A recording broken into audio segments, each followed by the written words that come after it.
Everyday Affirmations. Boundaries by Dr. Henry Cloud and Dr. John Townsend. When to say yes, how to say no. To take control of your life. Part 1. What are boundaries? Chapter 1. A day in a boundaryless life. 6 a.m. The alarm jangled. Bleary-eyed from too little sleep, Sherry shut off the noisy intruder, turned on the bedside lamp, and sat up in bed. Looking blankly at the wall, she tried to get her bearings. Why am one dreading this day? Lord, didn't you promise me a life of joy? Then, as the cobwebs left her mind, Sherry remembered the reason for her dread, the 4 o'clock meeting with Todd's third-grade teacher. The phone call returned to her memory. Sherry, this is Jane Russell.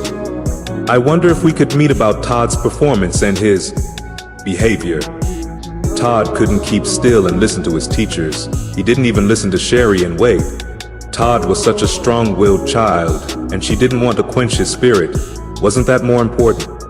Well, no time to worry about all that, Sherry said to herself, raising her 35-year-old body off the bed and padding to the shower. I've got enough troubles to keep me busy all day. Under the shower, Sherry's mind moved out of first gear. She began mentally ticking off the day's schedule. Todd, 9, and Amy, 6, would have been a handful even if she weren't a working mother. Let's see, fix breakfast, pack 2 lunches, and finish sewing Amy's costume for the school play. That will be a trick, finishing sewing the costume before the carpool picks her up at 7:45 a.m. Sherry thought regretfully about last night. She'd planned to work on Amy's costume then, using her talents to make a special day for her little girl, but her mother had dropped over unexpectedly. Good manners dictated that she play hostess, and another evening was shot. The memories of her attempts to salvage the time weren't pretty.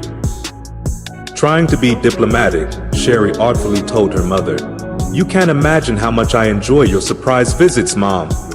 But I was wondering, would you mind if I sew Amy's costume while we talk?" Sherry cringed inwardly, correctly anticipating her mother's response. "Sherry, you know I'd be the last to intrude on your time with your family." Sherry's mother, widowed for 12 years, had elevated her widowhood to the status of martyrdom. "I mean, since your father died, it's been such an empty time. I still miss our family. How could I deprive you of that for yourself?" "I'll bet I find out how," Sherry thought to herself. "That's why I can understand why you don't bring Wade and the children to see me much anymore. How could I be entertaining? I'm just a lonely old lady who gave her entire life to her children. Who would want to spend any time with me?"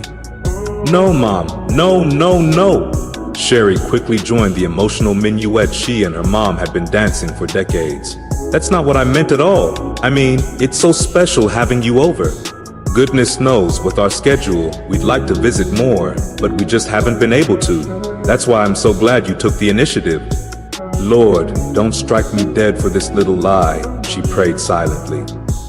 "In fact, I can do the costume any old time," Sherry said. "Forgive me for this lie too. Now, why don't I make us some coffee?" Her mother sighed. "All right, if you insist, but I just hate to think I'm intruding." The visit lasted well into the night. By the time her mother left, Sherry felt absolutely crazy, but she justified it to herself. "At least I've helped make her lonely day a little brighter." Then a pesky voice piped up. If you helped so much, why was she still talking about her loneliness when she left? Trying to ignore the thought, Sherry went to bed. 6:45 a.m. Sherry returned to the present. "No use crying over spilt time, I guess," she mumbled to herself as she struggled to close the zipper of her black linen skirt. Her favorite suit had become, as many others had, too tight. Middle age spread so soon, she thought. This week I really have to go on a diet and start exercising. The next hour was, as usual, a disaster. The kids whined about getting out of bed, and Walt complained, "Can't you get the kids to the table on time?" 7:45 a.m. Miraculously, the kids made it to their rides. Walt left for work in his car, and Sherry went out and locked the front door after her. Taking a deep breath, she prayed silently. "Lord, I'm not looking forward to this day. Give me something to hope for. In her car on the freeway, she finished applying her makeup. Thank the Lord for traffic jams. 8:45 a.m. Rushing into McAllister Enterprises where she worked as a fashion consultant, Sherry glanced at her watch, only a few minutes late. Maybe by now her colleagues understood that being late was a way of life for her and did not expect her to be on time. She was wrong. They'd started the weekly executive meeting without her. Sherry tried to tiptoe in without being noticed, but every eye was on her as she struggled into her seat. Glancing around, she gave a fleeting smile and muttered something about that crazy traffic. 11:59 a.m. The rest of Sherry's morning proceeded fairly well. A talented fashion designer, Sherry had an unerring eye for attractive clothing and was a valuable asset to McAllister. The only hitch came just before lunch. Her extension rang. Sherry Phillips. Sherry, thank goodness you're there. I don't know what I'd have done if you'd been at lunch. There was no mistaking this voice. Sherry had known Lois Thompson since grade school. A high-strung woman, Lois was always in crisis. Sherry had always tried to make herself available to Lois, to be there for her. But Lois never asked Sherry how she was doing, and when Sherry mentioned her struggles, Lois either changed the subject or had to leave. Sherry genuinely loved Lois and was concerned about her problems, but Lois seemed more like a client than a friend. Sherry resented the imbalance in their friendship. As always, Sherry felt guilty when she thought about her anger at Lois. As a Christian, she knew the value the Bible placed on loving and helping others. There I go again, she would say to herself, thinking of myself before others. Please, Lord, let me give to Lois freely and not be so self-centered. Sherry asked, "What's the matter, Lois?"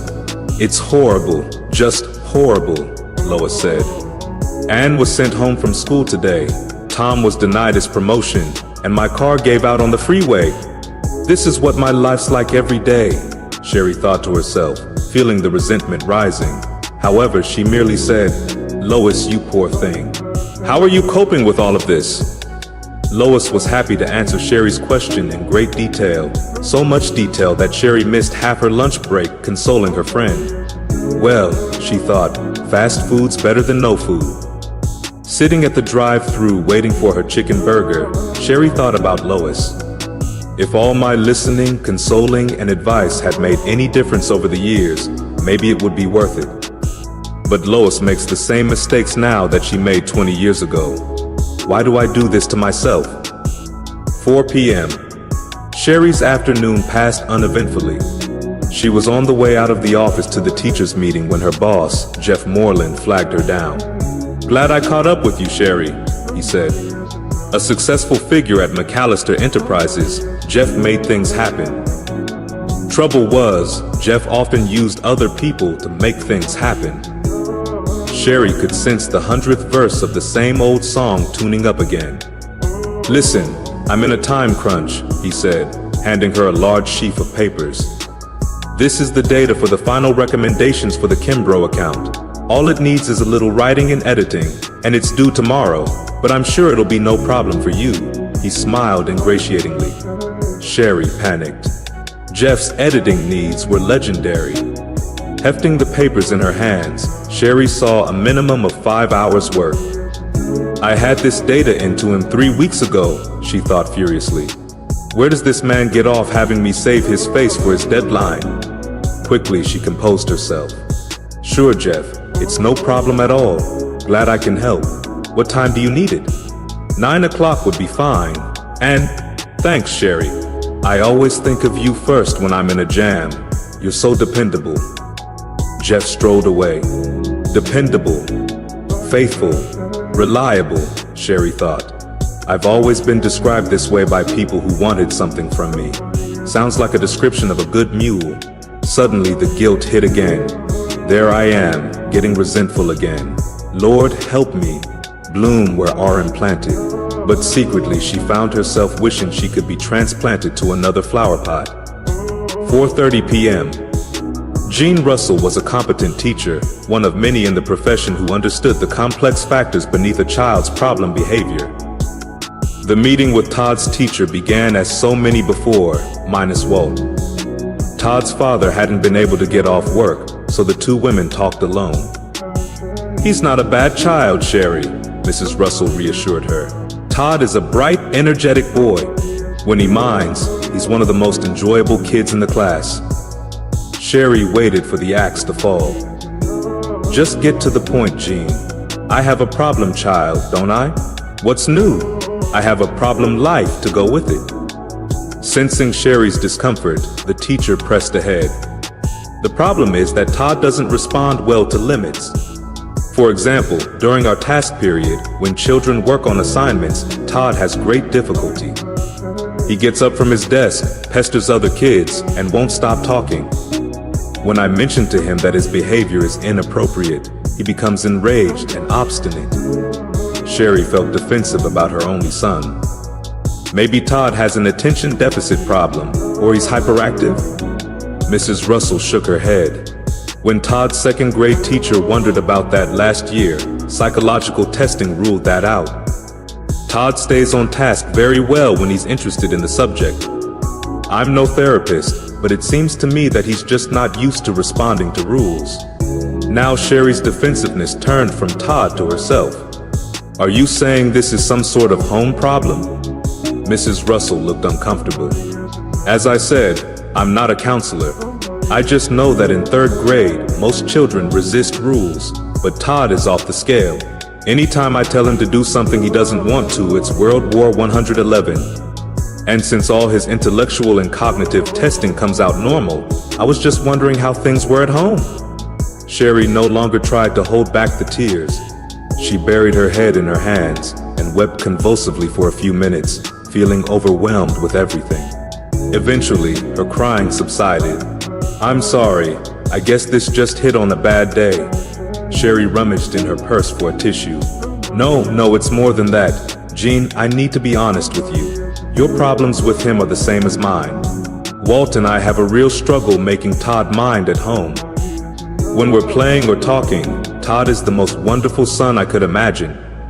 But anytime I have to discipline him, the tantrums are more than I can handle. So I guess I don't have any solutions for you. Jean nodded her head slowly. "It really helps me, Sherry, to know that Todd's behavior is a problem at home, too. At least now we can put our heads together on a solution." 5:15 p.m.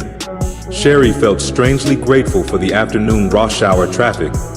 "At least there's no one tugging on me here," she thought. She used the time to plan around her next crises: kids, dinner, Jeff's project, church, and Walt. 6:30 p.m. For the fourth and last time, dinner's ready. Sherry hated to scream, but what else worked? The kids and Walt always seemed to shuffle in whenever they felt like it. More often than not, dinner was cold by the time everyone was assembled. Sherry had no clue what the problem was. She knew it wasn't the food because she was a good cook. Besides, once they got to the table, everyone inhaled it in seconds. Everyone but Amy. Watching her daughter sit silently, picking distractedly at her food, Sherry again felt uneasy. Amy was such a lovable, sensitive child. Why was she so reserved? Amy had never been outgoing. She preferred to spend her time reading, painting, or just sitting in her bedroom, thinking about stuff. "Honey, what kind of stuff?" Sherry would probe. "Just stuff," would be the usual reply. Sherry felt shut out of her daughter's life. She dreamed of mother-daughter talks, conversations for just us girls, shopping trips. But Amy had a secret place deep inside where no one was ever invited. This unreachable part of her daughter's heart, Sherry ached to touch. 7 p.m. Halfway through dinner, the phone rang. "We really need to get an answering machine to handle calls during dinner," Sherry thought. "There's precious little time for us to be together as a family anymore." Then, as if on cue, another familiar thought struck her. It might be someone who needs me. As always, Sherry listened to the second voice in her head and jumped up from the table to answer the phone. Her heart sank as she recognized the voice on the other end. "Hope I'm not disturbing anything," said Phyllis Renfro, the women's ministries leader at church. "Certainly you aren't disturbing anything," Sherry lied again. "Sherry, I'm in deep water," Phyllis said. Margie was going to be our activities coordinator at the retreat, and now she's canceled. Something about priorities at home. Any way you can pitch in? The retreat. Sherry had almost forgotten that the annual gathering of church women was this weekend. She had actually been looking forward to leaving the kids and weight behind and strolling around the beautiful mountainous area for 2 days, just herself and the Lord. In fact, the possibility of solitude felt better to her than the planned group activities.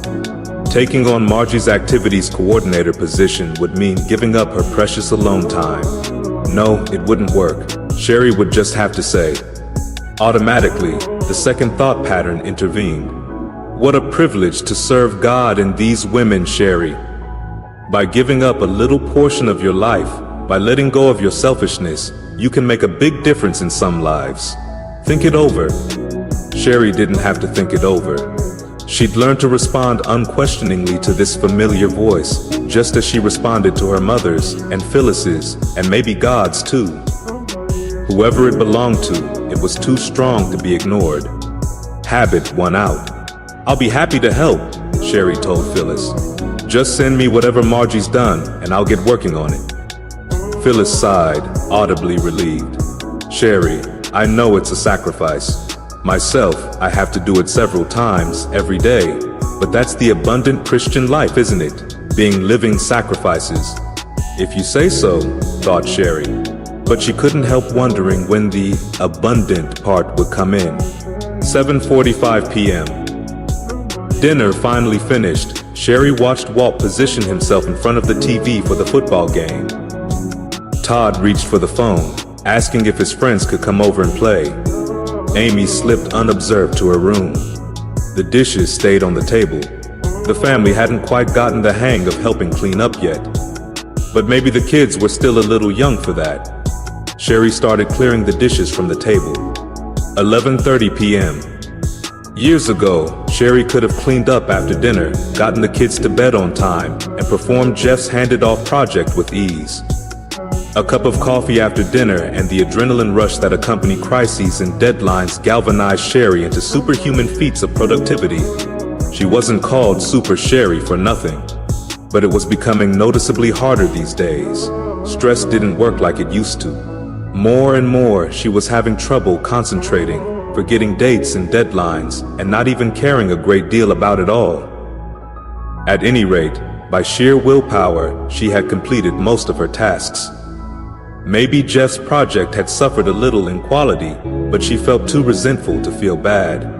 But I did say yes to Jeff, Sherry thought. It's not his fault, it's mine.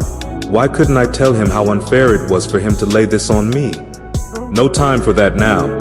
She had to get on with her real task for the evening, her talk with Walt. Her and Wade's courtship and early marriage had been pleasant. Where she'd been confused, Walt had been decisive. Where she'd felt insecure, he'd been strong. Not that Sherry wasn't contributing to the marriage. She saw Waif's lack of emotional connectedness, and she had taken upon herself the job of providing the warmth and love the relationship lacked. God has put together a good team, she would tell herself. Wade has the leadership, and I have the love. This would help her get over the lonely times when he couldn't seem to understand her hurt feelings. But over the years, Sherry noted a shift in the relationship. It started off subtly, then became more pronounced. She could hear it in his sarcastic tone when she had a complaint. She saw it in the lack of respect in his eyes when she tried to tell him about her need for more support from him. She felt it in his increasingly insistent demands for her to do things his way. And his temper. Maybe it was job stress or having kids. Whatever it was, Sherry never dreamed she'd ever hear the cutting, angry words she heard from the lips of the man she'd married. She didn't have to cross him much at all to be subjected to the anger-burnt toast, a checking overdraft, or forgetting to gas up the car. Any of these seemed to be enough. It all pointed to one conclusion. The marriage was no longer a team, if it ever had been one. It was a parent-child relationship, with Sherry on the wrong end.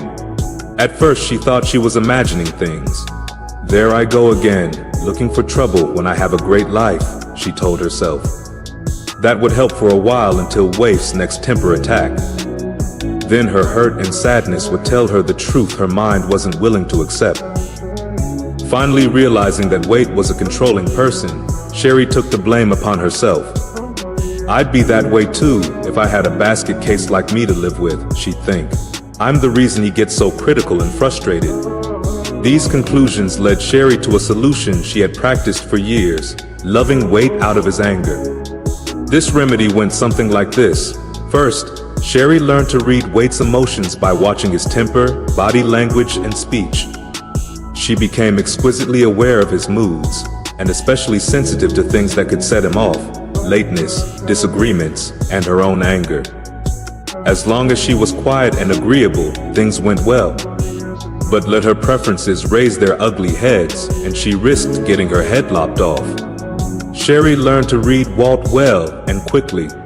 After sensing that she was crossing an emotional line, she would employ stage 2 of loving weight.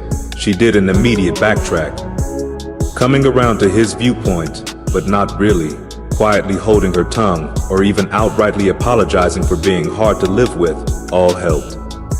Stage 3 of loving weight was doing special things for him to show that she was sincere. This might mean dressing more attractively at home, or making his favorite meal several times a week. Didn't the Bible talk about being this kind of wife? The 3 steps of loving weight worked for a time, but the peace never lasted. The problem with loving weight out of his anger was that Sherry was dead tired of trying to soothe Walt out of his tantrums. Thus, he stayed angry longer, and his anger isolated her more from him. Her love for her husband was eroding. She had felt that no matter how bad things were, God had joined them, and that their love would get them through. But in the past few years, it was more commitment than love. When she was honest, she admitted that many times she could feel nothing at all toward Walt but resentment and fear. And that's what tonight was all about. Things needed to change. Somehow, they needed to rekindle the flames of their first love. Sherry walked into the family room. The late-night comedian on the television screen had just finished his monologue. "Honey, can we talk?" she asked tentatively. There was no answer. Moving closer, she saw why. Walt had fallen asleep on the couch. Thinking about waking Wade up, she remembered his stinging words the last time she'd been so insensitive. She turned off the television and lights and walked to the empty bedroom. 11:50 p.m. Lying in bed, Sherry couldn't tell which was greater, her loneliness or her exhaustion. Deciding it was the first, she picked up her Bible from the bedside table and opened it to the New Testament. "Give me something to hope for, Lord. Please," she prayed silently.